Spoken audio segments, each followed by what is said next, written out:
The discovery and development of GLP-1 based drugs have revolutionized the treatment of obesity, a condition that afflicts 900 million people worldwide. Joel Habener and Svetlana Mojsov contributed key elements and paved the way for Lotte Bjerre Knudsen to translate their research into a therapeutic for weight loss.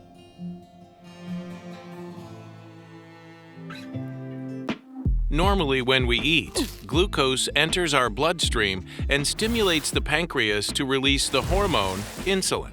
This then ushers the glucose out of the bloodstream and into cells. Problems occur in diabetes, where too little insulin keeps blood glucose levels high while starving cells. In the early 1980s, Joel Habener, a molecular biologist, was interested in other hormones that control blood glucose levels, specifically glucagon.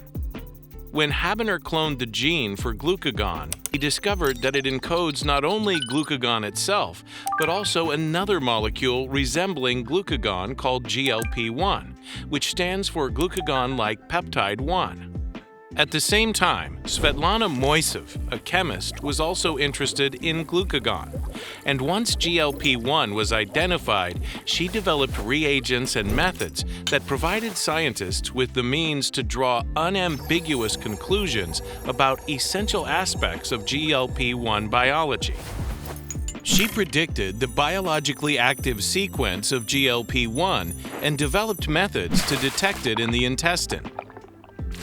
Mojsov, Habener, and colleagues then demonstrated that GLP-1 is produced in the intestines and that it stimulates insulin secretion and lowers blood glucose levels in humans.